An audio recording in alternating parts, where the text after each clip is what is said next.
इस वीडियो में है क्लास 10th के सब्जेक्ट साइंस का बायोलॉजी पार्ट से चैप्टर नंबर 6 जिसका नाम है लाइफ प्रोसेसेस। इस चैप्टर के सभी कॉन्सेप्ट्स को बिल्कुल डिटेल में डिस्कस करेंगे। चैप्टर स्टार्ट करने से पहले इस चैप्टर के एनसीईआरटी सॉल्यूशन और नोट्स ये सभी आपको मिलेंगे हमारी वेबसाइट पर। सो चैप्टर को स्टार्ट करते हैं नेक्स्ट पेज से। चैप्टर का नाम है लाइफ प्रोसेसेस। लाइफ प्रोसेसेस होता क्या है, इसे किस तरह से हम डिफाइन कर सकते हैं। सो यहां पर हमें दिया है the process which maintain body functions and necessary for survival are called life processes. ऐसे सभी प्रोसेस जो हमारी बॉडी को मेंटेन रखें और सर्वाइवल यानी कि जिंदा रहने के लिए जरूरी हो, उन सभी प्रोसेसेस को कहा जाता है लाइफ प्रोसेसेस। इसको अगर हम दूसरी तरह से डिफाइन करना चाहें तो वो भी कर सकते हैं, जैसे यहां पर दिया है all the processes which together keep the living organisms alive and perform task to maintain the body are called life processes. ऐसे सभी प्रोसेसेस जो इकट्ठे मिलकर लिविंग ऑर्गेनिज्म, जो भी लिविंग थिंग्स हैं, उनको अलाइव यानी कि जिंदा रखें और उनकी बॉडी को मेंटेन रखें, ऐसे सभी प्रोसेसेस को कहा जाता है लाइफ प्रोसेसेस। अगर इसके एग्जाम्पल की बात की जाए, लाइफ प्रोसेसेस के एग्जाम्पल क्या होंगे यहां पर हमें दिए हैं। इसमें सबसे पहला है न्यूट्रिशन यानी फूड या फिर हम कह सकते हैं पोषण। सेकंड है इसमें रेस्पिरेशन यानी कि सांस लेना। इसके बाद थर्ड है ट्रांसपोर्टेशन, जो भी न्यूट्रिशन यानी फूड है उसको सभी बॉडी पार्ट्स तक कैसे पहुंचाया जाए, वो होता है ट्रांसपोर्टेशन। और लास्ट है इसमें एक्सक्रीशन, जो बॉडी में वेस्ट मटेरियल बचा उसको एक्सपेल करना यानी कि बॉडी से बाहर निकालना। तो किसी भी लिविंग थिंग को अलाइव रहने के लिए और बॉडी को मेंटेन करने के लिए इन चारों लाइफ प्रोसेसेस को कंप्लीट करना होता है। इन सभी को एक एक करके डिटेल में पढ़ेंगे। सबसे पहले स्टार्ट करते हैं न्यूट्रिशन से नेक्स्ट पेज पर। सो यहां पर है न्यूट्रिशन। सबसे पहले समझ लेते हैं न्यूट्रिशन क्या है, इसको किस तरह से डिफाइन किया जाएगा। सो यहां पर दिया है the process of taking nutrients from food is called nutrition. वो प्रोसेस जिसमें हम फूड से न्यूट्रिएंट्स अपनी बॉडी को प्रोवाइड करते हैं, उस प्रोसेस को कहा जाता है न्यूट्रिशन। अब यहां पर एक वर्ड आया है न्यूट्रिएंट्स। न्यूट्रिएंट्स यानी कि पोषक तत्व, जो भी हमारी बॉडी को सर्वाइवल के लिए जरूरी चीजें होती हैं, उन सभी चीजों को कहा जाता है न्यूट्रिएंट्स। जैसे इसका एग्जाम्पल ले लेते हैं। न्यूट्रिएंट्स क्या होते हैं, जैसे carbohydrates, fats, proteins, water, vitamins, minerals etcetera, ये सभी होते हैं न्यूट्रिएंट्स। और ये मिलते कहां से हैं हमें, ये मिलते हैं जो फूड हम खाते हैं उससे।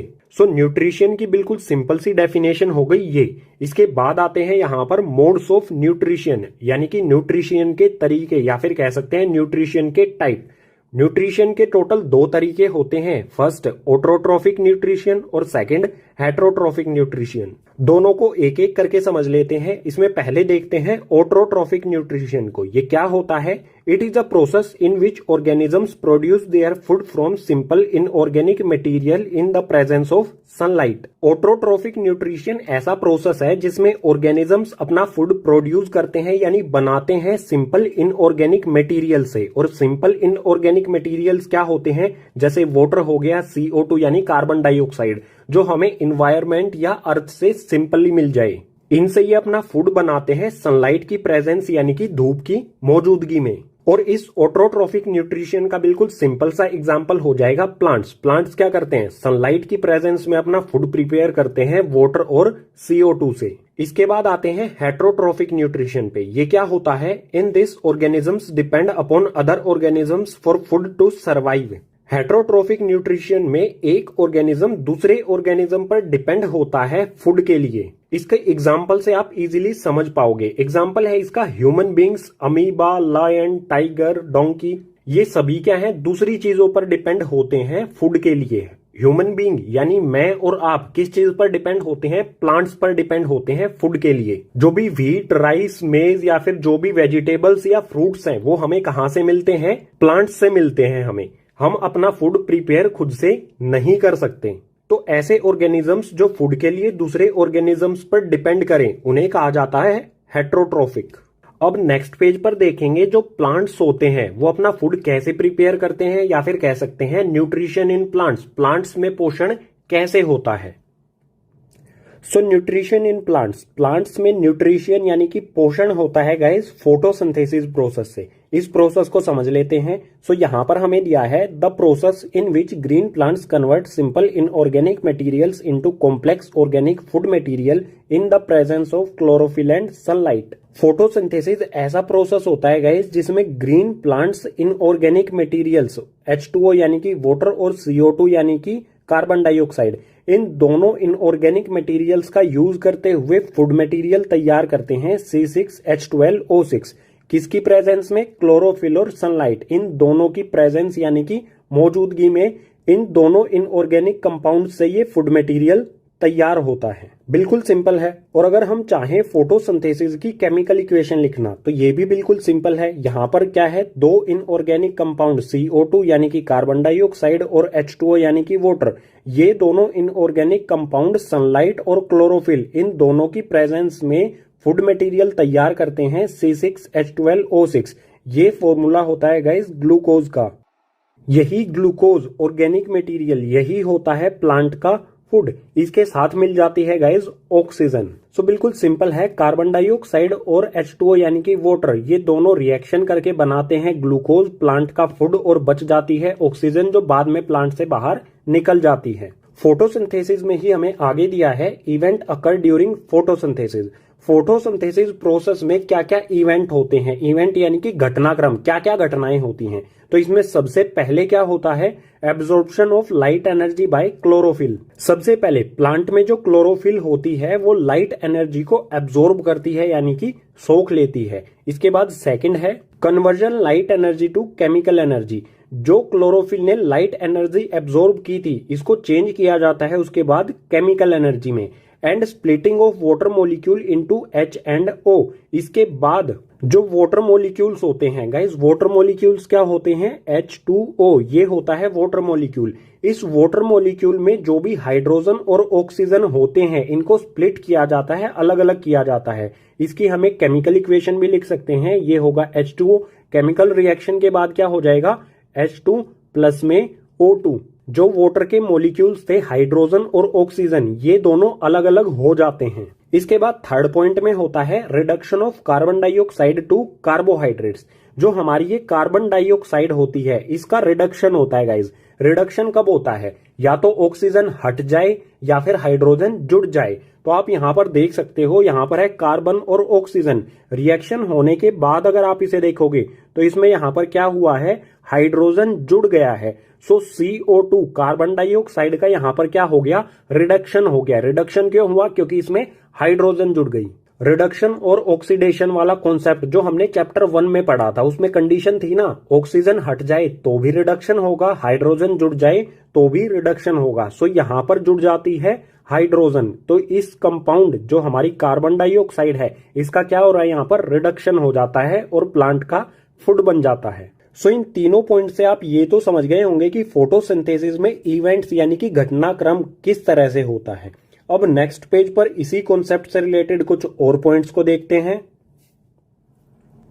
पीछे वाले पेज पर पढ़ा था क्लोरोफिल सनलाइट को एब्जॉर्ब कर लेती है। सो क्लोरोफिल से रिलेटेड कॉन्सेप्ट देख लेते हैं। ये है हमारा एक प्लांट, इस प्लांट की ये है एक लीफ। इस लीफ के क्रॉस सेक्शन पार्ट को जो डेप्थ होती है, जो मोटाई होती है, इसको माइक्रोस्कोप से जूम करके देखेंगे। जूम करने पर सबसे ऊपर हमें एक लेयर मिलेगी, इस तरह की एक लेयर होगी। इस लेयर को कहा जाता है क्यूटाइल। जो लीफ का सबसे अपर वैक्सी पार्ट होता है वो हो गया क्यूटाइल। इस क्यूटाइल के नीचे गाइज होते हैं सेल्स, इस टाइप के सेल्स होते हैं। ये सेल्स होते हैं गाइज एपिडर्मिस। ये वाले सेल्स हो गए एपिडर्मिस। इन एपिडर्मिस के नीचे होते हैं प्लांट सेल्स, जो आपने क्लास 9th में प्लांट सेल्स पढ़े थे, बिल्कुल वही। इन प्लांट सेल्स के अंदर होते हैं गाइज क्लोरोप्लास्ट, ऑर्गेनल होता है। सभी प्लांट सेल्स के अंदर ऑर्गेनल होता है ग्रीन कलर का, इस टाइप का ये ऑर्गेनल होता है सभी प्लांट सेल्स के अंदर ग्रीन कलर का। इस ग्रीन कलर के क्लोरोप्लास्ट, जो ग्रीन कलर का क्लोरोप्लास्ट है, इसी के अंदर होता है क्लोरोफिल। सो यहां पर दिया है chloroplast. These are the small organelles found in plant cell, it contain chlorophyll which absorb sunlight for photosynthesis. Chloroplast क्या होते हैं, ये छोटे छोटे ऑर्गेनल्स होते हैं सिर्फ प्लांट सेल्स के अंदर। इनमें क्लोरोफिल होती है जो सनलाइट को एब्जॉर्ब कर लेती है फोटोसिंथेसिस प्रोसेस के लिए। सो ये बिल्कुल सिंपल सा कॉन्सेप्ट था क्लोरोफिल से रिलेटेड। इसी के साथ हमारा कॉन्सेप्ट न्यूट्रिशन इन प्लांट्स या फिर कहें ऑटोट्रोपिक न्यूट्रिशन ये हो जाता है कंप्लीट। अब नेक्स्ट पेज पर देखेंगे गाइज हेटेरोट्रोफिक न्यूट्रिशन। सो यहाँ पर है हेटेरोट्रोफिक न्यूट्रिशन। हेटेरोट्रोफिक न्यूट्रिशन की डेफिनेशन हम पीछे वाले पेजेस पर पढ़ चुके हैं। अब आते हैं हेटेरोट्रोफिक न्यूट्रिशन के टाइप्स पर। हेटेरोट्रोफिक न्यूट्रिशन के 3 टाइप होते हैं। इसमें सबसे पहला होता है सैप्रोफाइटिस न्यूट्रिशन, सेकंड होता है पैरासाइटिक न्यूट्रिशन और थर्ड होता है होलोजोइक न्यूट्रिशन। तीनों टाइप्स को एक एक करके समझ लेते हैं। स्टार्ट करते हैं फर्स्ट सैप्रोफाइटिस न्यूट्रिशन से। न्यूट्रिशन का वो तरीका जिसमें ऑर्गेनिज्म अपना फूड प्राप्त करता है डेड या फिर डिकेइंग, मरे हुए या फिर सड़े हुए ऑर्गेनिक मैटर्स से। इसके एग्जाम्पल्स हो जाएंगे बैक्टीरिया और फंगाई। जो बैक्टीरिया और फंगाई होता है मरे हुए या फिर सड़े हुए ऑर्गेनिक मैटर्स को ये फूड बना लेते हैं और इसी टाइप के न्यूट्रिशन को कहा जाता है सैप्रोफाइटिस न्यूट्रिशन।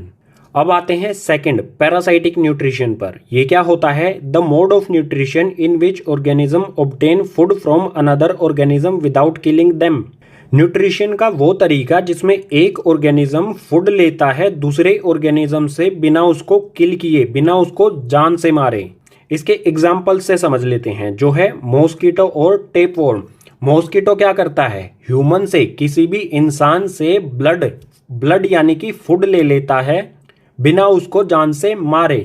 बिल्कुल इसी तरह से टेपवॉर्म है जो ह्यूमन बॉडी के अंदर होता है, हमारे अंदर होता है। ये हमारी बॉडी से ही फूड लेता है, न्यूट्रिशन लेता है या फिर कहें पोषण लेता है। ये हमको किल नहीं करता, विदाउट किलिंग ये अपना फूड ऑब्टेन कर लेता है।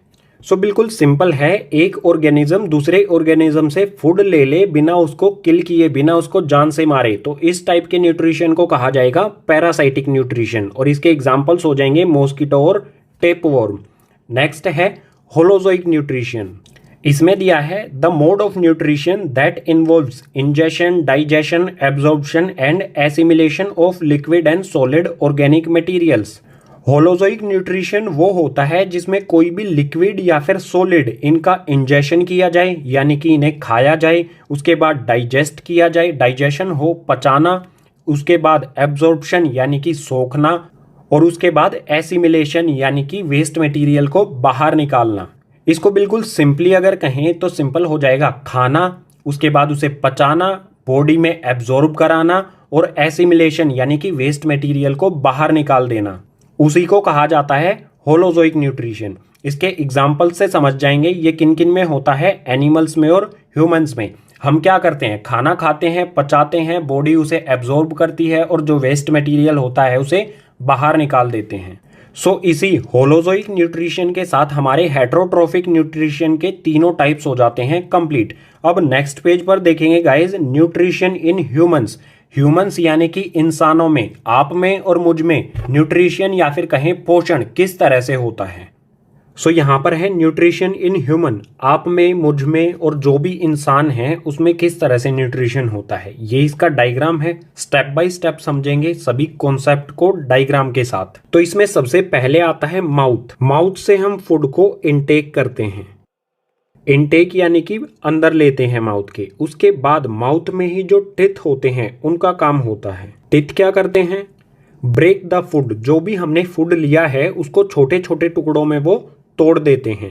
इसके बाद रोल आता है गाइज टंग, जो कि माउथ में ही होती है। टंग का रोल क्या होता है? Testing and rolling the food, जो भी हमने फूड लिया है उसको टेस्ट करना और उसको रोल करना, इधर से उधर करना, ये काम होता है टंग का। ये तो बिल्कुल सिंपल स्टेप थे। जब फूड रोल हो रहा होता है तो होता है इंपॉर्टेंट काम सलाइवरी ग्लैंड्स का। जो भी ग्लैंड्स होते हैं वो कुछ ना कुछ सीक्रेट करते हैं या फिर कहें प्रोड्यूस करते हैं, पैदा करते हैं। सो सलाइवरी ग्लैंड्स पैदा करते हैं यहाँ पर सलाइवा को, ये सलाइवा प्रोड्यूस करते हैं। सलाइवा यानी कि लार। कुछ टेस्टी फूड के बारे में सोचोगे तो अपने आप आपके मुंह में आ जाएगा सलाइवा या फिर कहें लार। सो आगे दिया है saliva contain enzyme salivary amylase that break down starch to simple sugar. जो सलाइवा होता है उसके अंदर एक एंजाइम होता है सलाइवरी एमिलेज। ये सलाइवरी एमिलेज जो हमारा फूड होता है, फूड को हम यहाँ पर कहेंगे बायोलॉजिकल, जो हम फूड लेते हैं वो होता है स्टार्च। इस स्टार्च को सिंपल शुगर में चेंज कर देता है। सो फूड को हमने यहाँ पर कहा है स्टार्च। जो भी हमारा फूड होता है उसको सिंपल शुगर में या फिर कहें ग्लूकोज में चेंज कर देता है। इस प्रोसेस को सिंपली हम यहाँ पर समझ लेते हैं। स्टार्च यानी कि ये होता है फूड। ये फूड सलाइवरी एमिलेज के साथ मिक्स होता है और चेंज हो जाता है शुगर में या फिर हम कह सकते हैं ग्लूकोज, इसमें ये चेंज हो जाता है। अगर सलाइवरी ग्लैंड्स की बात करें तो ये हमारे माउथ में कई जगह पर होते हैं। माउथ के ऊपर वाले पार्ट में भी होते हैं और जो हमारी टंग होती है उसके नीचे भी ये प्रेजेंट होते हैं। सो जो भी ये प्रोसेस यहाँ से लेके यहाँ तक हुआ ये सभी हमारे माउथ में हुआ। माउथ के बाद गाइस फूड जाता है ईसोफेगस में। इसके बारे में पढ़ते हैं नेक्स्ट पेज पर। माउथ में फूड सलाइवरी एमिलेज के साथ मिक्स होके चेंज हो जाता है शुगर में। उसके बाद काम आता है गाइस ईसोफेगस का। ईसोफेगस को फूड पाइप भी कहा जाता है। ये है हमारा माउथ, इसके नीचे ये वाली जो पाइप है ये है ईसोफेगस जो कनेक्ट होती है स्टमक से। सिंपली वो पाइप जो माउथ और स्टमक को कनेक्ट करती है उसी को कहा जाता है ईसोफेगस या फिर फूड पाइप। सो इसमें हमें दिया है taking food from mouth to stomach by peristaltic movements. Oesophagus food को माउथ से स्टमक तक पहुंचाने का काम करती है पेरिस्टाल्टिक मूवमेंट्स के साथ। पेरिस्टाल्टिक मूवमेंट्स को समझ लेते हैं। सपोज कीजिए ये हमारा फूड है, ये फूड हमारा फूड पाइप के अंदर है। ये फूड पाइप जो होती है ऊपर की साइड से ये कॉन्ट्रैक्शन करती है यानी कि सिकुड़ती है। ऊपर की साइड से ये सिकुड़ेगी और नीचे की साइड से ये फैलने लगेगी। नीचे की साइड से फैलेगी तो जो फूड ऊपर की तरफ है वो धीरे धीरे नीचे आता रहेगा और इसी तरह से वो स्टमक में पहुंच जाता है। इस पाइप की जो वॉल्स यानी दीवारें होती हैं वो कॉन्ट्रैक्शन यानी सिकुड़ती हैं और रिलैक्स यानी कि फैलती हैं। इसी मूवमेंट को कहा जाता है पेरिस्टाल्टिक मूवमेंट। इसी मूवमेंट से ये फूड को माउथ से स्टमक में ट्रांसफर कर देती हैं। सो अब फूड आ गया है ईसोफेगस से स्टमक में। स्टमक को डायग्राम में देख लेते हैं। सो ये है यहाँ पर स्टमक। इसमें हमें पहला पॉइंट दिया है stomach is large organ, it expends when food enters in it. Stomach एक बड़ा ऑर्गन होता है, जैसे ही फूड इसमें एंटर करता है ये एक्सपेंड करने लगता है यानी फैलने लगता है। अब सेकंड पॉइंट दिया है गैस्ट्रिक ग्लैंड्स। ये ग्लैंड्स स्टमक के अंदर होता है। जो भी ग्लैंड्स होते हैं वो कुछ ना कुछ प्रोड्यूस करते हैं। सो गैस्ट्रिक ग्लैंड क्या करता है, it release gastric juice. Gastric glands gastric juice, इस जूस को ये रिलीज करता है, प्रोड्यूस करता है। इसी में आगे दिया है gastric juice contain HCl, pepsin and mucus. Gastric juice में तीन चीजें होती हैं, HCl यानी कि हाइड्रोक्लोरिक एसिड, पेप्सिन और म्यूकस। अब इन तीनों चीजों का काम क्या होता है स्टमक के अंदर, इसको समझ लेते हैं। पहले समझते हैं HCl को। HCl का काम क्या होता है, मेक्स मीडियम एसिडिक। स्टमक का जो मीडियम है उसको एसिडिक बनाना। सेकंड है killing the harmful bacteria of food. जो भी ईसोफेगस के थ्रू स्टमक में फूड आया है उसमें जो भी हार्मफुल बैक्टीरिया है उसको ये किल कर देता है। ये दो मेन काम होते हैं HCl के स्टमक के अंदर।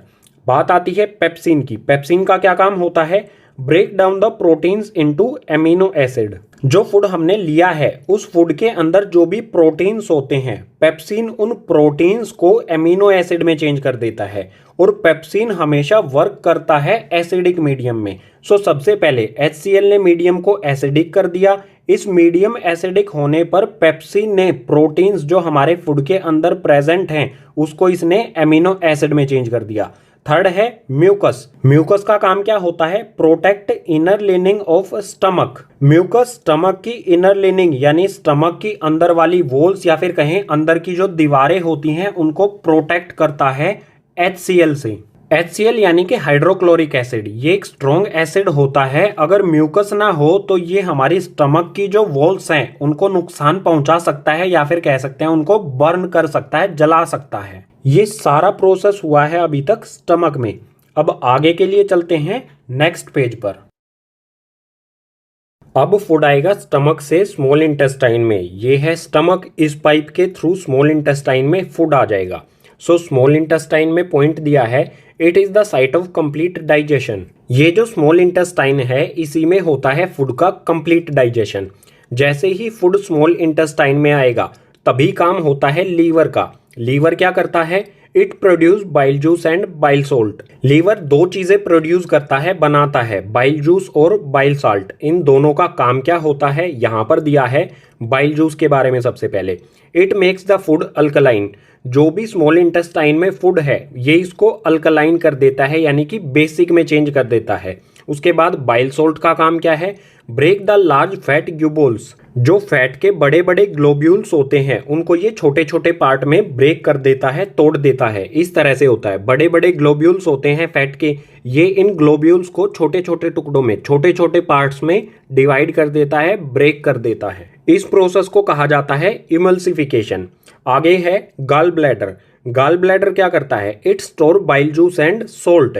जो भी लीवर में दोनों चीजें बनी हैं, बाइल जूस और बाइल साल्ट, ये दोनों कहां पर स्टोर होती हैं, गॉल ब्लैडर में। सो जैसे ही स्मॉल इंटेस्टाइन में फूड एंटर करता है, गॉल ब्लैडर से बाइल जूस और बाइल साल्ट, ये दोनों चीजें फूड के साथ साथ स्मॉल इंटेस्टाइन में एंटर करती हैं। और जो फूड होता है, बाइल जूस फूड को एल्कलाइन कर देता है, और बाइल साल्ट जो फूड में फैट ग्लोब्यूल्स होते हैं, ग्लोब्यूल्स होते हैं, उनको छोटे छोटे पार्ट में तोड़ देता है, डिवाइड कर देता है। स्मॉल इंटेस्टाइन में फूड हो गया है अल्कलाइन, यानी कि बेसिक। अब काम होता है गाइज पेनक्रियाज का। ये है यहाँ पर पेनक्रियाज, जो कि स्टमक के नीचे आपको दिखाई दे रहा है। पेनक्रियाज दो एंजाइम्स प्रोड्यूस करता है, ट्रिप्सिन और लाइपेज। दोनों का काम क्या है ये देख लेते हैं। ट्रिप्सिन ये सिमिलर साउंड करता है पीछे जो हमने पेप्सिन पढ़ा था उससे। सो दोनों का काम भी एक ही है और दोनों की साउंड भी एक ही है। ट्रिप्सिन पेप्सिन काम भी एक ही है। Break down protein into amino acid. Trypsin काम करता है, जो प्रोटीन होता है उसको एमिनो एसिड में चेंज करता है। बिल्कुल यही काम पीछे वाले पेज पर पेप्सिन कर रहा था स्टमक के अंदर, ट्रिप्सिन इसे करता है स्मॉल इंटेस्टाइन के अंदर। पेंक्रियाज में जो दोनों एंजाइम्स बनते हैं वो उनको भेज देता है स्मॉल इंटेस्टाइन में फूड के साथ साथ। सो यहाँ पर ट्रिप्सिन आकर जो भी प्रोटीन है उसको एमिनो एसिड में चेंज कर देता है।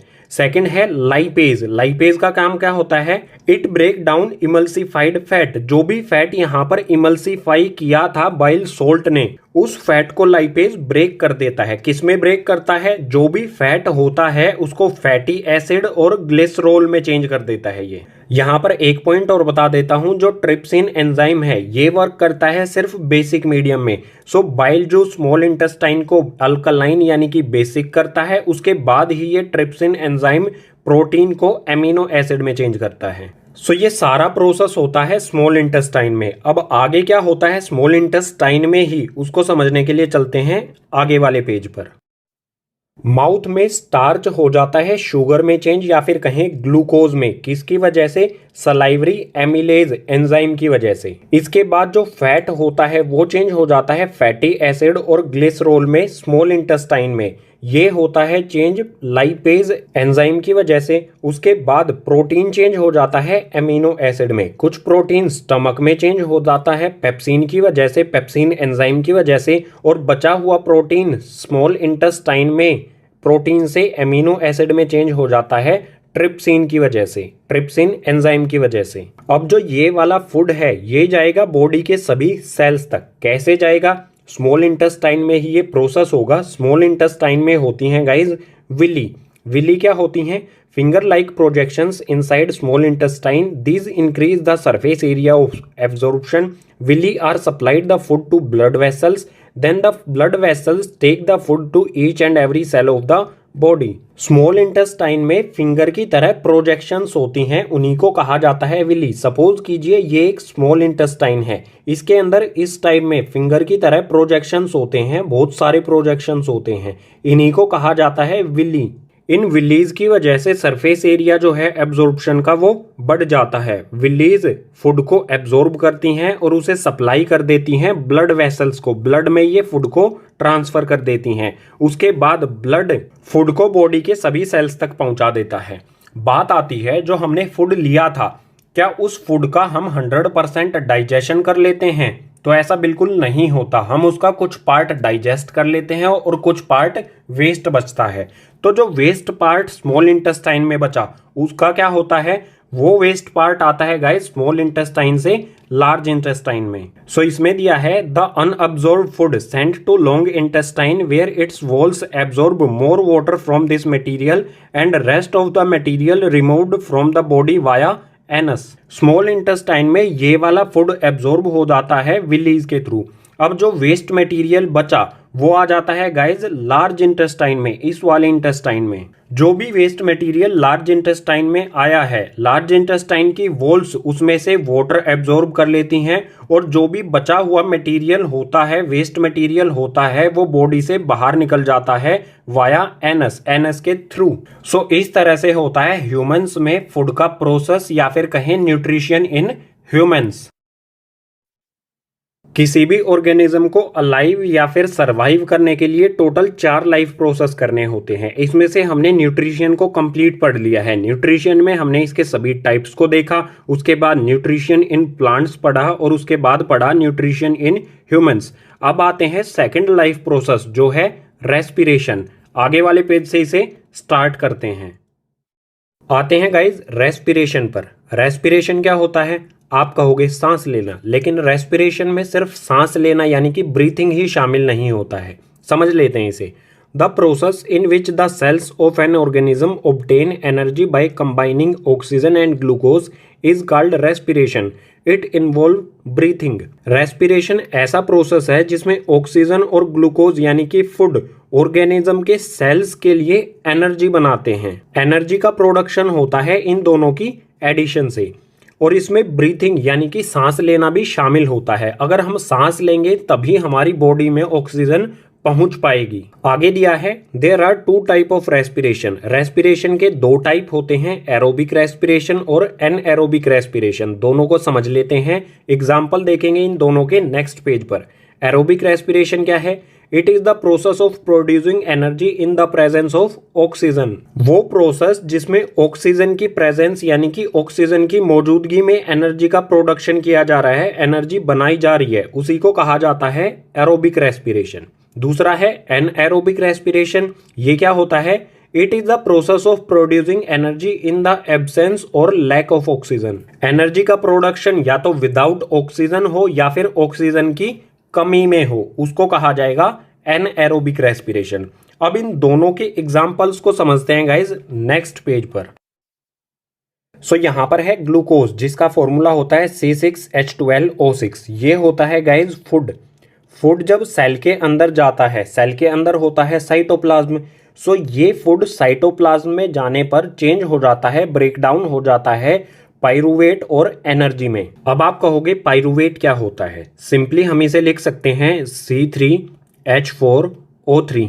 ये फॉर्मूला होता है गाइज पाइरूवेट का। सो पाइरूवेट एब्सेंस ऑफ ऑक्सीजन यानी कि ऑक्सीजन की अनुपस्थिति में ये ब्रेक डाउन हो जाता है एथेनॉल, कार्बन डाइऑक्साइड और एनर्जी में। यहां पर एथेनॉल क्या होगा? एथेनॉल हो जाएगा हमारा सिंपली C2H5OH। ये फॉर्मूला होता है एथेनॉल का। सो सिंपली पाइरूवेट ऑक्सीजन की एब्सेंस में एथेनॉल, कार्बन डाइऑक्साइड और एनर्जी में कन्वर्ट हो जाता है, ब्रेक डाउन हो जाता है। अब इसका एग्जाम्पल भी देना होगा हमें। सो इसका एग्जाम्पल हो जाएगा यीस्ट। इसे हिंदी में कहा जाता है खमीर। यीस्ट होता क्या है? ये सिंगल सेल ऑर्गेनिज्म होता है फंगस फैमिली से। इसका यूज किया जाता है ब्रेड या फिर केक बनाने के लिए। केक इतना फ्लफी क्यों होता है? Because of yeast. जब यीस्ट का फर्मेंटेशन किया जाता है, जब इसे पकाया जाता है, तो इसमें से कार्बन डाइऑक्साइड निकलती है। कार्बन डाइऑक्साइड निकलने के कारण जो एयर बबल्स होते हैं, उन्हीं की वजह से केक या फिर ब्रेड फ्लफी होता है, इतना सॉफ्ट होता है। सो ये एग्जांपल हो गया एनएरोबिक रेस्पिरेशन का एब्सेंस ऑफ ऑक्सीजन में। आते हैं सेकंड पॉइंट पर। पाइरूवेट लैक ऑफ ऑक्सीजन में अगर ऑक्सीजन की कमी है तो जो पाइरूवेट है ये लैक्टिक एसिड और एनर्जी में कन्वर्ट हो जाता है। इन दोनों में ये ब्रेक डाउन हो जाता है। लैक्टिक एसिड क्या होता है? लैक्टिक एसिड का यहां पर फॉर्मूला लिख देता हूं। ये होगा C3H6 और O3। ये होता है लैक्टिक एसिड। यहां पर कार्बन के 3 मॉलिक्यूल होते हैं। अब बात आती है लैक ऑफ ऑक्सीजन, इस वाले पार्ट के एग्जाम्पल की। सो इसका एग्जाम्पल हो जाएगा मसल सेल्स। हमारी मसल सेल्स में ये प्रोसेस होता है जब हमारी मसल सेल्स में ऑक्सीजन की कमी हो जाए तो पाइरूवेट जो है वो लैक्टिक एसिड और एनर्जी में चेंज होता है और इस प्रोसेस की वजह से हमारी मसल्स में क्रैम्प्स होते हैं। इसको और अच्छी तरह से समझ लेते हैं। हम कोई हार्ड वर्क करते हैं, मसल्स का उसमें बहुत ज्यादा यूज हो रहा है, तो हमारी सांस जो है, हमारी जो ब्रीथिंग है वो तेज होने लग जाती है। हम जल्दी जल्दी इनहेल करने लग जाते हैं, जल्दी जल्दी एक्सहेल करने लग जाते हैं। यानी हमारी मसल्स तक ऑक्सीजन सही से नहीं पहुंच पाती। जितनी क्वांटिटी में हमारी मसल्स को ऑक्सीजन चाहिए है उतनी क्वांटिटी में नहीं पहुंच पाती, ऑक्सीजन की कमी होती है। तो इस कंडीशन में पाइरूवेट जो है वो लैक्टिक एसिड और एनर्जी में चेंज हो जाता है। लैक्टिक एसिड की वजह से हमारी मसल्स में पेन होता है, क्रैम्प्स होते हैं। ये आप खुद नोटिस कर सकते हैं। जब हम कोई हार्ड वर्क कर रहे होते हैं या फिर दौड़ रहे होते हैं तो हमारी मसल्स पेन करने लग जाती है। वो क्यों होता है? क्योंकि पाइरूवेट जो है वो लैक्टिक एसिड में चेंज हो जाता है और लैक्टिक एसिड की वजह से ही हमारी बॉडी में जो मसल सेल्स हैं उनमें पेन होता है या फिर कहें क्रैम्प्स होते हैं हमारी मसल्स में। अब आते हैं पाइरूवेट। प्रेजेंस ऑफ ऑक्सीजन में वाटर, कार्बन डाइऑक्साइड और एनर्जी में चेंज हो जाता है। ये वाला प्रोसेस सेल में माइटोकॉन्ड्रिया ऑर्गेनेल के अंदर होता है। सो सिंपली ये हो गए हमारे दो एनएरोबिक रेस्पिरेशन और एक एग्जांपल हो गया यहां पर एरोबिक रेस्पिरेशन का। अब गाइज नेक्स्ट पेज पर देखेंगे respiration in humans. Respiration in human से पहले एक पॉइंट और देखना हमें जो कि इंपॉर्टेंट है। सो सिंपली पीछे वाले पेज पर हमने पढ़ा था ग्लूकोज साइटोप्लाज्म में पाइरूवेट और एनर्जी प्रोड्यूस करता है। पाइरूवेट ऑक्सीजन की प्रेजेंस में वाटर, कार्बन डाइऑक्साइड और एनर्जी बनाते हैं।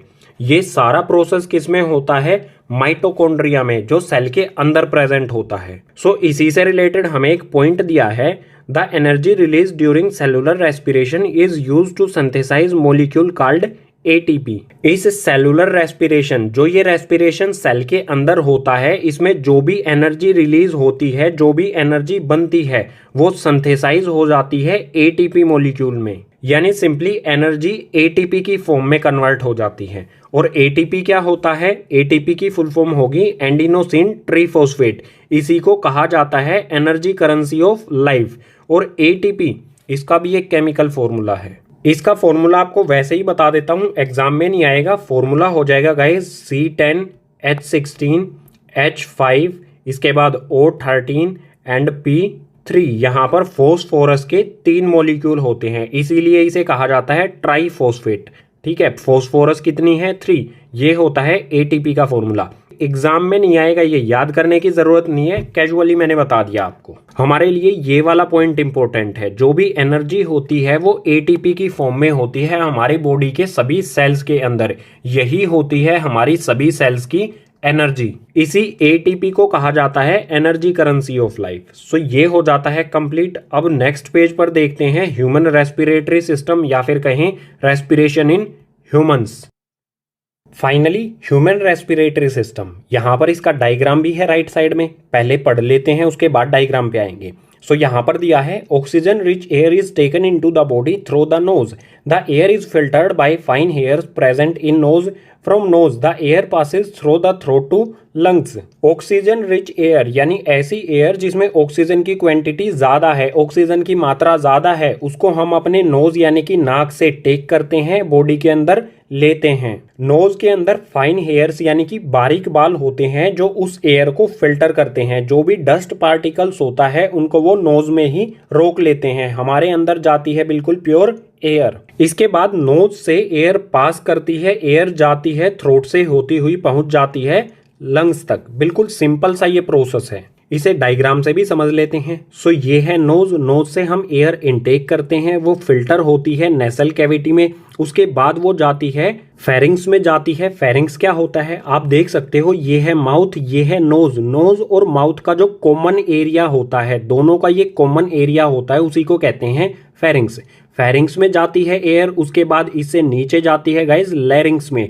लैरिंग्स होता है हमारा वॉइस बॉक्स, जहां से हम साउंड प्रोड्यूस करते हैं। लैरिंग्स के बाद एयर पहुंचती है ट्रैकिया में। ये वाली जो पाइप है ये है ट्रैकिया। ट्रैकिया कार्टिलेज की बनी होती है। ट्रैकिया आगे दो पार्ट्स में डिवाइड हो जाती है जिन्हें कहते हैं ब्रोंकी। ये वाला पार्ट ब्रोंकी और इधर वाला ये वाला पार्ट भी हो गया ब्रोंकी। ये हमारे दोनों लंग्स यानी कि फेफड़े।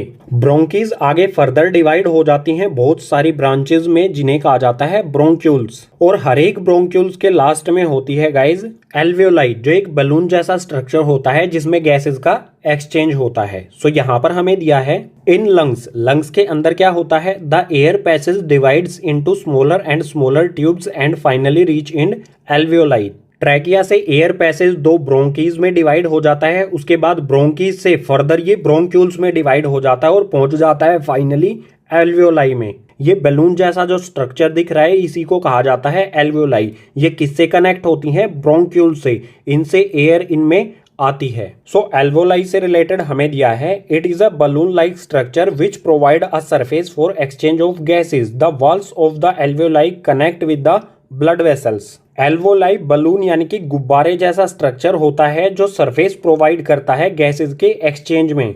इसी में गैसेज का एक्सचेंज होता है। जो एल्वियोलाई की वॉल्स हैं इनसे कनेक्ट होती हैं ब्लड वेसल्स। इसके बाहर की ओर से कनेक्ट होती हैं। आप देख सकते हैं यहाँ पर ये कनेक्ट है ब्लड वेसल्स से। अब इसको और डिटेल में पढ़ लेते हैं आगे वाले पेज पर। सो ये है एल्वियोलाई। ये कनेक्ट है इन ब्रोंक्यूल से जिनसे इनमें ऑक्सीजन रिच एयर आती है। और इसी के साथ जो एल्वियोलाई है ये कनेक्ट होती है, इनका सरफेस कनेक्ट होता है ब्लड वेसल्स से। सो यहाँ पर दिया है then oxygen dissolve in haemoglobin from alveoli and carried from lungs to cell in all body parts. Bronchiole से ऑक्सीजन इनमें पहुंच जाती है। ये कनेक्ट होती हैं ब्लड वेसल्स से। ऑक्सीजन को एब्जॉर्ब कर लेती हैं ये ब्लड वेसल्स। और एब्जॉर्ब करने के बाद सभी बॉडी पार्ट्स में जो भी सेल्स हैं उन सभी सेल्स तक ये ब्लड वेसल्स उस ऑक्सीजन को पहुंचा देती हैं, डिलीवर कर देती हैं। इसके अलावा क्या काम होता है यहाँ पर?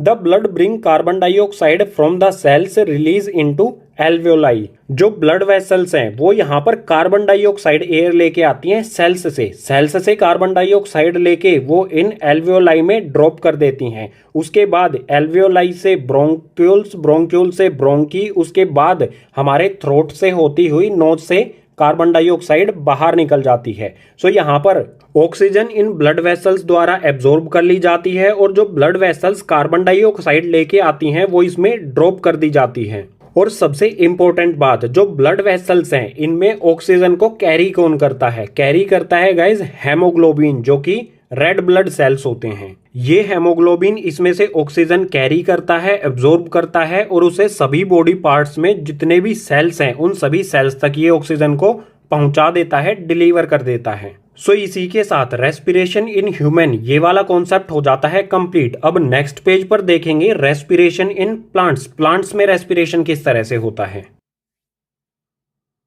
रेस्पिरेशन इन प्लांट्स, इसमें दो पॉइंट देखेंगे। फर्स्ट पॉइंट होगा ब्रीथिंग या फिर कह सकते हैं गैसेस का एक्सचेंज, ये किस तरह से होता है प्लांट में। और सेकंड पॉइंट होगा प्लांट का जो फूड मटेरियल ग्लूकोज होता है उससे वो एनर्जी कैसे बनाते हैं। पहले देख लेते हैं गैसियस एक्सचेंज किस तरह से होता है। सो यहाँ पर दिया है gaseous exchange occur in plant through. Gaseous exchange तीन तरह से होता है, तीनों यहाँ पर दिए गए हैं। इसमें फर्स्ट है स्टोमेटा इन लीव्स। जो प्लांट की लीव्स में टाइनी पोर्स होते हैं उसे कहा जाता है स्टोमेटा। स्टोमेटा के थ्रू प्लांट गैसेस का एक्सचेंज करता है। फोटोसिंथेसिस प्रोसेस में क्या होता है? कार्बन डाइऑक्साइड जो है वो एंट्री लेती है प्लांट में, स्टोमेटा के थ्रू कार्बन डाइऑक्साइड प्लांट के अंदर जाती है, उससे वो ग्लूकोज बनाता है और बनाता है ऑक्सीजन। ऑक्सीजन प्लांट के लिए वेस्ट होती है तो इसी टाइनी पोर स्टोमेटा से वो ऑक्सीजन बाहर निकल जाती है। सभी लीव्स के सरफेस पर ये टाइनी पोर होता है। ये माइक्रोस्कोपिक इमेज है स्टोमेटा की। इसके दोनों तरफ ये हैं गार्ड सेल्स जो इस टाइनी पोर को ऑपरेट करते हैं, ओपनिंग और क्लोजिंग करते हैं इसकी। ये गैसियस एक्सचेंज होता है फोटोसिंथेसिस में। यहाँ पर सेकंड पॉइंट दिया है लेंटिसल्स इन स्टेम। जो हमारी प्लांट की स्टेम या फिर कह सकते हैं तना होता है वहां पर भी गैसेस का एक्सचेंज होता है। लेंटिसल्स होते हैं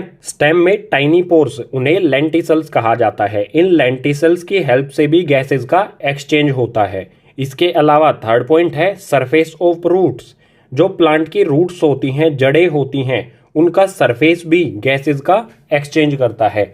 ये टोटल 3 तरीके हैं गैसेज एक्सचेंज करने के प्लांट में। गैसेज एक्सचेंज यानी कि ब्रीथिंग, इसके बाद समझते हैं एनर्जी किस तरह से मिलती है प्लांट को। सो यहाँ पर दिया है during respiration plant absorbs oxygen and use them with glucose to create carbon dioxide water and energy. Respiration process के लिए प्लांट ऑक्सीजन एब्जॉर्ब करते हैं, उसका यूज करते हैं वे ग्लूकोज के साथ कार्बन डाइऑक्साइड वाटर और एनर्जी बनाने के लिए। सिंपली ऑक्सीजन का यूज किया जाता है ग्लूकोज यानी कि प्लांट के फूड से एनर्जी बनाने के लिए। ऑक्सीजन ग्लूकोज के साथ मिलकर बनाता है कार्बन डाइऑक्साइड वाटर और साथ में मिलती है एनर्जी। ये एनर्जी हेल्पफुल होती है प्लांट को सरवाइव करने के लिए और प्लांट को ग्रो करने के लिए। इस इक्वेशन को हम केमिकल इक्वेशन की फॉर्म में भी लिख सकते हैं बिल्कुल इजीली। तो यहाँ पर हमने लिखा है ग्लूकोज यानी कि C6H12O6, ये ग्लूकोज का फॉर्मूला होता है। ये प्लांट का फूड, ऑक्सीजन इसके साथ यूज की जाएगी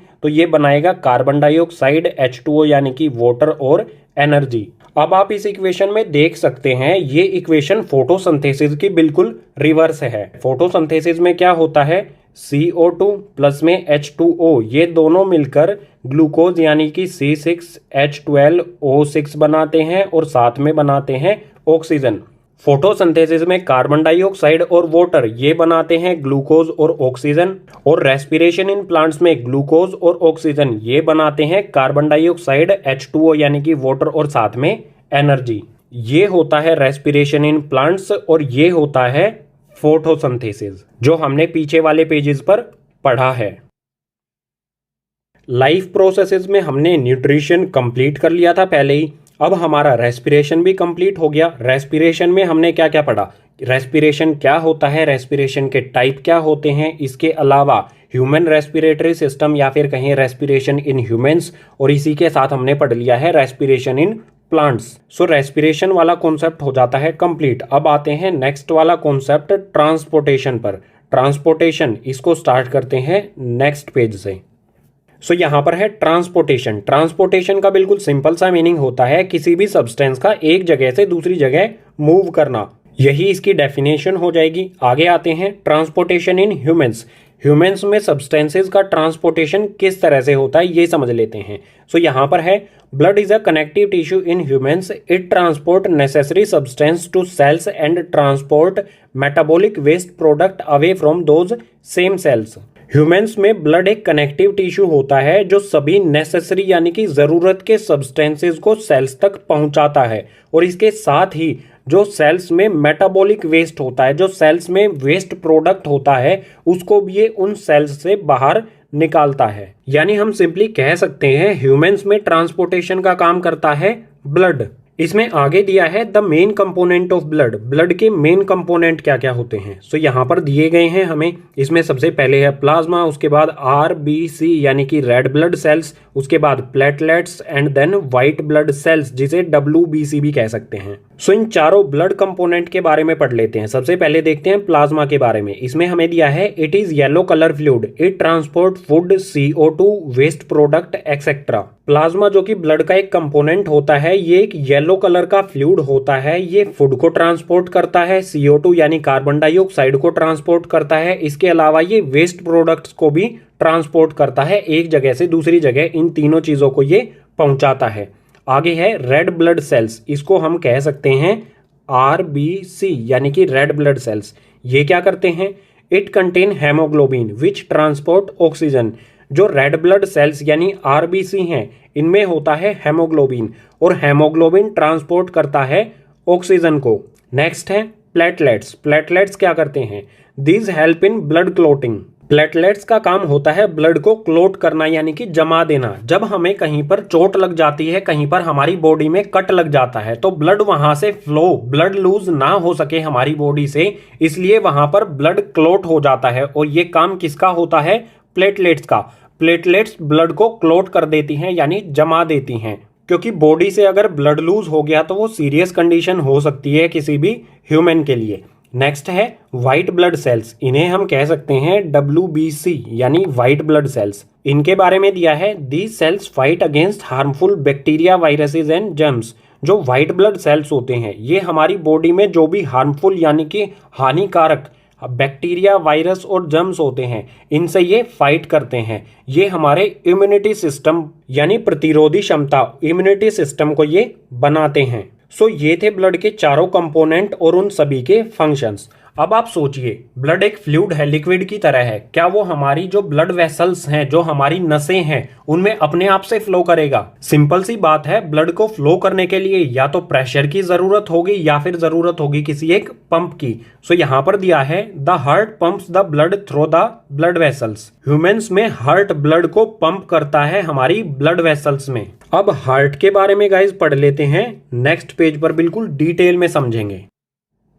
सो हार्ट के बारे में समझ लेते हैं। यहाँ पर हार्ट का डायग्राम भी लिया है हमने बुक में से ही, इसको भी समझेंगे, डायग्राम से भी समझेंगे, पहले पढ़ लेते हैं। सो यहाँ पर दिया है heart is a muscular organ, it have two sides separated by muscular wall, it have 4 chambers, left atrium, right atrium, left ventricle and right ventricle. Heart हमारी बॉडी में एक मस्कुलर ऑर्गन होता है, इसकी 2 साइड्स होती हैं जो मस्कुलर वॉल से सेपरेट होती हैं। डायग्राम से समझते हैं, ये वाली साइड है लेफ्ट साइड और ये वाली साइड है राइट साइड। 2 साइड हो गई, लेफ्ट साइड, राइट साइड। इन दोनों को सेपरेट किया जाता है एक मस्कुलर वॉल से। ये वाली जो वॉल है ये सेपरेट करती है इन दोनों साइड्स को, इन्हें डिवाइडिंग वॉल भी कहा जाता है। इसके अलावा हार्ट के 4 चैम्बर्स भी होते हैं, left atrium, right atrium, left ventricle और राइट वेंट्रिकल। डायग्राम से समझ लेते हैं, ये वाली साइड है राइट साइड, राइट साइड में अपर पार्ट जो है ये है राइट एट्रियम और जो लोअर पार्ट है ये वाला चैम्बर है ये है राइट वेंट्रिकल। 2 चैम्बर है राइट साइड में, एक राइट एट्रियम और एक राइट वेंट्रिकल। बिल्कुल इसी तरह से लेफ्ट साइड में भी 2 चैम्बर्स हैं, ऊपर वाला जो है वो हो जाएगा लेफ्ट एट्रियम और जो नीचे वाला है ये हो जाएगा लेफ्ट वेंट्रिकल।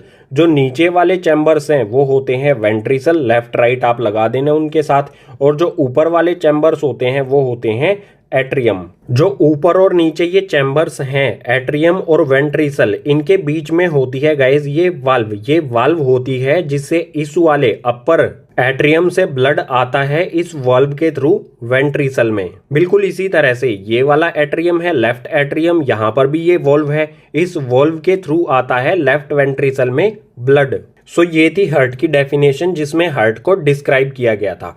अब बात करते हैं हाउ हार्ट वर्क्स, हार्ट काम किस तरह से करता है। सो यहाँ पर दिया है deoxygenated blood comes from body to right atrium. Deoxygenated blood यानी कि वो ब्लड जो कार्बन डाइऑक्साइड कैरी करता है, ऑक्सीजन कैरी नहीं करता है, वो ब्लड हमारी बॉडी से राइट एट्रियम में आता है। डायग्राम में देखते हैं, देखो यहाँ पर है वेना केवा, ये हमारी ब्लड वेसल्स होती हैं। इस ब्लड वेना केवा, इस ब्लड वेसल्स से हमारे लोअर बॉडी का जो ब्लड होता है वो राइट एट्रियम में आ जाता है, और इस वेना केवा से इससे हमारी अपर बॉडी पार्ट का जो डीऑक्सीजनेटेड ब्लड है वो राइट एट्रियम में आ जाता है। इसके बाद क्या होता है देखते हैं, which then pumped to your lungs by right ventricle through arteries. Right atrium में जो ब्लड आया है उसको पंप कर दिया जाता है राइट वेंट्रिकल से हमारी आर्टरीज में। राइट एट्रियम में जो ब्लड आया था वो इस वाल्व के थ्रू राइट वेंट्रिकल में आएगा। जब हार्ट नीचे से एक्सपेंड करेगा, जब ये फैलेगा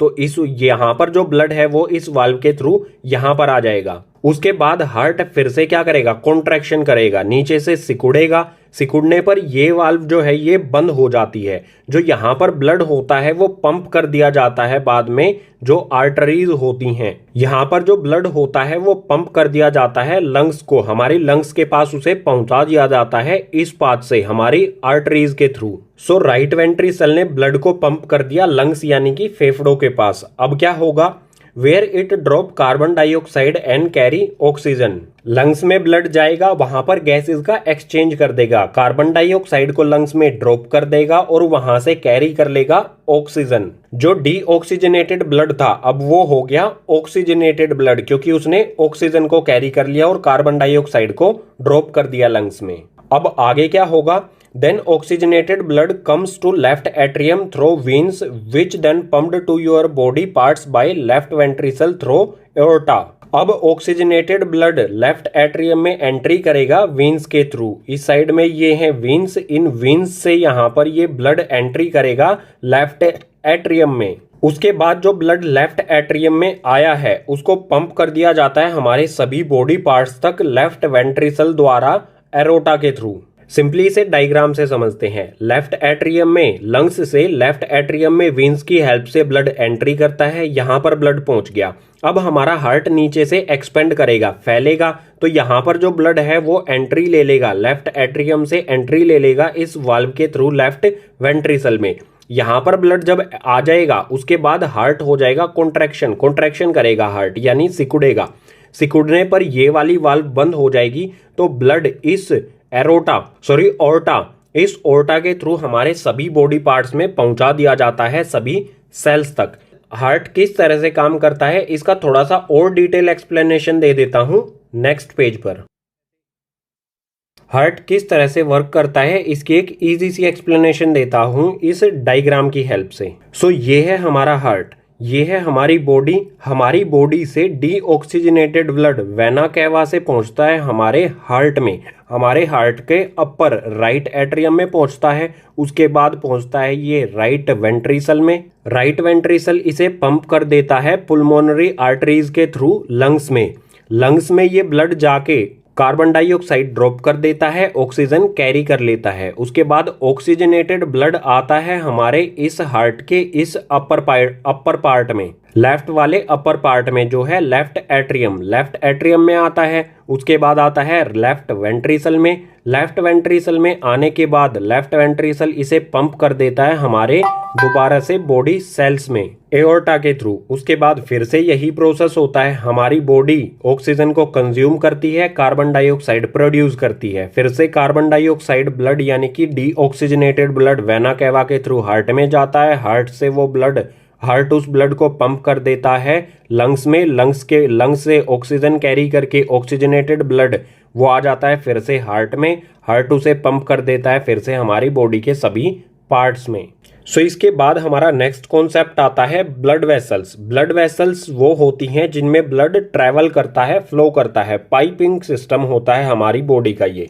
सो ब्लड वेसल्स दो तरह की होती हैं, आर्टरीज और वेन्स। दोनों को एक एक करके समझ लेते हैं। पहले आर्टरीज को समझते हैं। सो यहाँ पर दिया है these carry oxygenated blood from heart to body parts except pulmonary artery.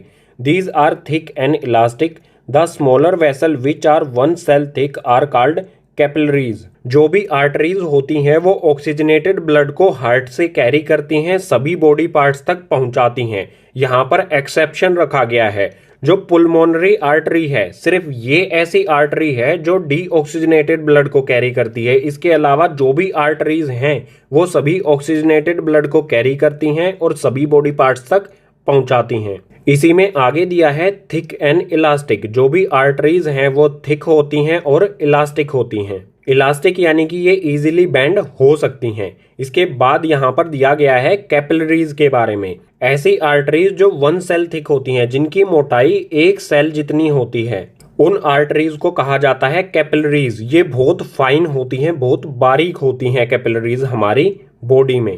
सो बिल्कुल सिंपल, आर्टरीज ऑक्सीजनेटेड ब्लड को कैरी करती हैं, ये थिक होती हैं, इलास्टिक होती हैं। और ऐसी आर्टरीज जो 1 cell थिक, 1 cell जितनी मोटी होती हैं, उन्हें कैपिलरीज कहा जाता है। सो ये हो गया आर्टरीज के बारे में। आगे है वेन्स। ये क्या होती हैं?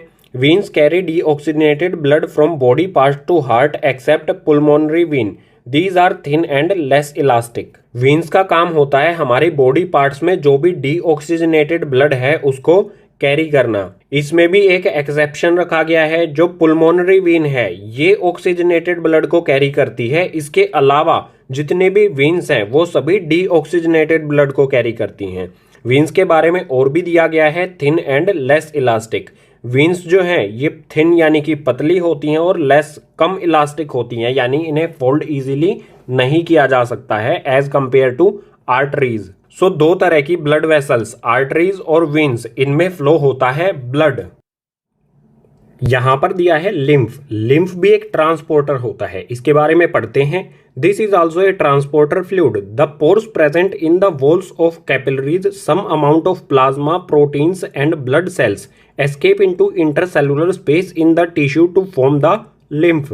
ब्लड के अलावा हमारी बॉडी में एक और ट्रांसपोर्टर होता है जिसे कहते हैं लिम्फ। ये बनता कैसे है? सो जो हमारी कैपिलरीज, ब्लड कैपिलरीज होती हैं उसमें पोर्स होते हैं, बिल्कुल छोटे छोटे बारीक बारीक उसमें छेद होते हैं। उन छेद से कुछ प्लाज्मा, प्रोटीन और ब्लड सेल्स एस्केप कर जाते हैं, निकल जाते हैं इंटरसेलुलर स्पेस में। जो दो सेल के बीच में खाली जगह होती है वहां पर वो एस्केप कर जाते हैं प्लाज्मा, प्रोटीन और ब्लड सेल्स किसी भी टिश्यू में, और बनाते हैं लिम्फ। इस तरह से कई सारे सेल्स हैं, उनके बीच में जो भी ये खाली जगह है, इस खाली जगह में पहुंच जाते हैं ये तीनों चीजें, प्लाज्मा, प्रोटीन और ब्लड सेल्स, कैपिलरीज से लीक होकर, या फिर कह सकते हैं इन छोटे छोटे बारीक पोर्स से निकलकर इस इंटरसेलुलर में पहुंच जाते हैं और बनाते हैं लिम्फ। इसके बारे में कुछ पॉइंट भी दिए हैं, इन्हें देखते हैं। इसमें फर्स्ट है इट इज कलरलेस, ये कलरलेस होता है, इसका कोई भी कलर नहीं होता है। सेकंड है lymph absorbs and transport fat from intestine, lymph काम क्या करता है, ये एब्जॉर्ब करता है और ट्रांसपोर्ट करता है फैट को। ये हमारे इंटेस्टाइन से फैट को एब्जॉर्ब करता है और उसे बॉडी पार्ट्स तक ट्रांसपोर्ट भी करता है। इसके बाद लास्ट पॉइंट दिया है it drain away the excess tissue metabolism, जो टिश्यू में मेटाबॉलिज्म होता है, एक्सेस मेटाबॉलिज्म यानी कि एक तरह से वेस्ट प्रोडक्ट जो होता है टिश्यू के अंदर, उसे भी ये ड्रेन करता है, यानी कि रिमूव कर देता है, वहां से हटा देता है जो भी वेस्ट प्रोडक्ट होता है।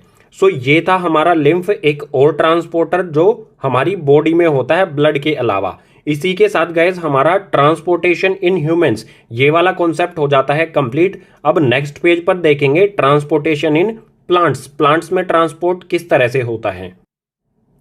ट्रांसपोर्टेशन इन प्लांट्स यहां पर दिया है there are two transporter tissue in plants, plants में टिश्यूज करते हैं ट्रांसपोर्टेशन का काम। दो टिश्यू होते हैं जो ट्रांसपोर्टेशन करते हैं, पहला है इसमें जाइलम, दूसरा है फ्लोएम। इन दोनों के बारे में आपने क्लास 9th में भी पढ़ा होगा। सो दोनों को एक एक करके समझते हैं। पहले देखते हैं जाइलम को। इसमें फर्स्ट पॉइंट दिया है it transport water and minerals in upward direction from roots to highest point of the plant. Xylem tissue water और वाटर में डिसॉल्व मिनरल्स को ये अपवर्ड डायरेक्शन में ट्रांसपोर्ट करता है। अपवर्ड डायरेक्शन यानी कि रूट्स से हाईएस्ट पॉइंट जो होता है प्लांट का, वहां पर जड़ों से प्लांट की लीव्स तक ये ट्रांसपोर्ट करता है इन दोनों चीजों को। ये सिर्फ वाटर और वाटर में डिसॉल्व मिनरल्स, इन दोनों चीजों को ये ट्रांसपोर्ट करता है, इसके अलावा कुछ भी ट्रांसपोर्ट नहीं करता है। सेकंड पॉइंट है it only transport upwards, xylem tissue transportation सिर्फ एक डायरेक्शन में करता है, यूनि डायरेक्शन ट्रांसपोर्टेशन होता है ये, सिर्फ अपवर्ड डायरेक्शन में, नीचे से ऊपर की ओर। आगे थर्ड पॉइंट दिया है it work on the principle of transpiration, xylem tissue transpiration नियम के तहत काम करता है, किसी भी चीज को एक जगह से दूसरी जगह पहुंचाता है। अब ट्रांसपीरेशन क्या है यहां पर दिया गया है, इसको बाद में पढ़ेंगे, पहले देखते हैं फ्लोएम के बारे में। सो फ्लोएम में फर्स्ट पॉइंट दिया है it transport food from leaves to other part of the plant. Phloem transport करता है फूड को लीव से। फूड कहां पर प्रिपेयर होता है प्लांट में, लीव्स यानी कि पत्तों में। पत्तों से ये फूड को ट्रांसपोर्ट करता है प्लांट के सभी पार्ट्स तक।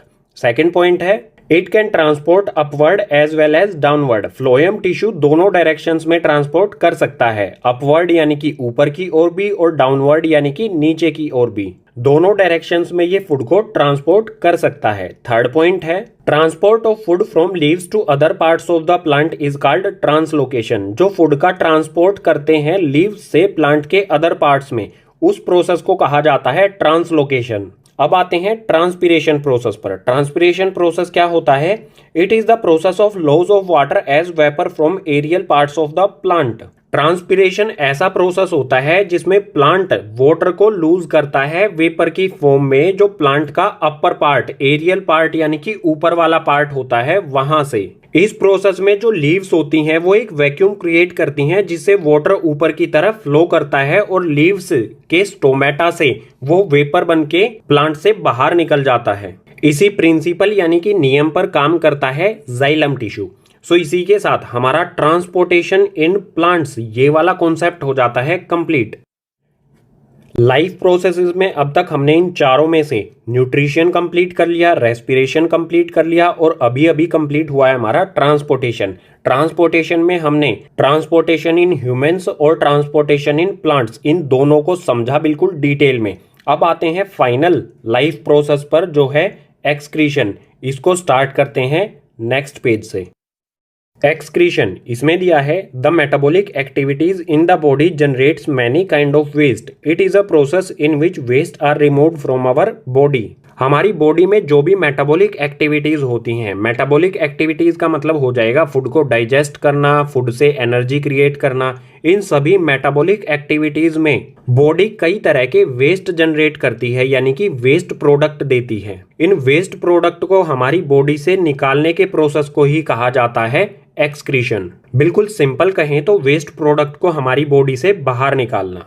यहाँ पर बात की गई है मेटाबॉलिक एक्टिविटीज। मेटाबॉलिक एक्टिविटीज में मेटाबॉलिक वेस्ट जनरेट होते हैं। सो मेटाबॉलिक वेस्ट किस किस टाइप के होते हैं? इसमें फर्स्ट है डाइजेस्टिव वेस्ट। जो हम फूड इनटेक करते हैं, जो फूड हम खाते हैं वो एब्जॉर्ब हो जाता है, लेकिन कुछ वेस्ट प्रोडक्ट बचता है जो वाया एनस बाहर निकल जाता है डाइजेशन प्रोसेस में ही। इस डाइजेस्टिव वेस्ट के बारे में हम डाइजेशन इन ह्यूमंस वाले पार्ट में पढ़ चुके हैं। सेकेंड टाइप का मेटाबॉलिक वेस्ट होता है रेस्पिरेटरी वेस्ट। हमारी बॉडी ऑक्सीजन इनहेल करती है, सभी सेल्स तक वो ऑक्सीजन जाती है, वहां से एक वेस्ट जनरेट होता है CO2 यानी कि कार्बन डाइऑक्साइड, जो हमारे लंग्स में पहुंचता है। लंग्स से उसे थ्रोट के थ्रू नोज से बाहर निकाल दिया जाता है। सो इसको भी हम पढ़ चुके हैं रेस्पिरेशन सिस्टम में।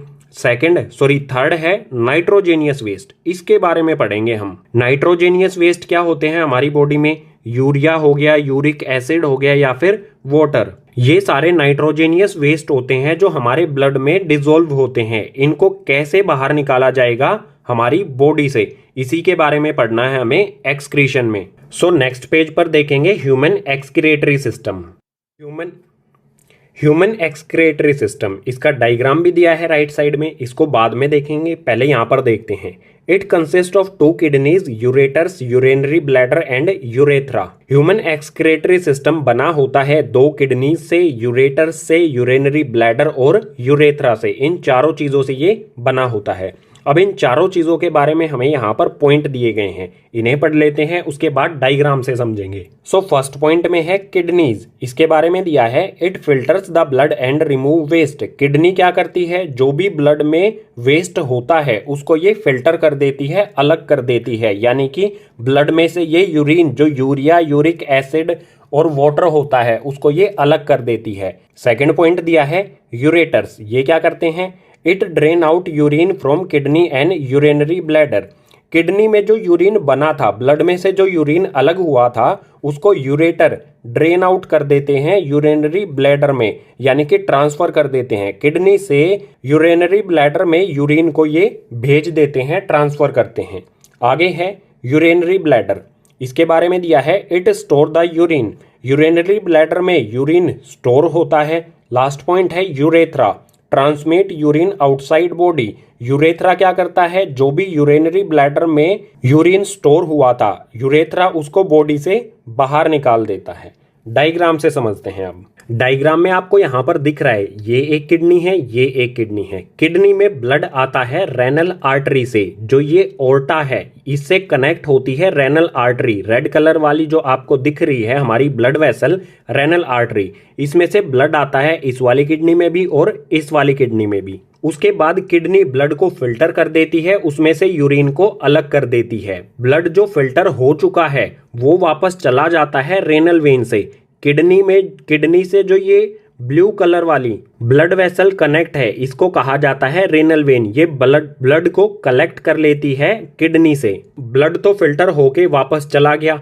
अब जो यहाँ पर किडनी में यूरिन बचा है उसका क्या होता है? इस वाली पाइप से, ये वाली जो पाइप है, इस वाली पाइप से वो आ जाता है यूरिनरी ब्लैडर में। इस वाली किडनी के साथ ये वाली पाइप है, इस पाइप को कहा जाता है यूरेटर। बिल्कुल इसी तरह से इस किडनी के साथ भी ये पाइप है, इसे भी कहा जाएगा यूरेटर।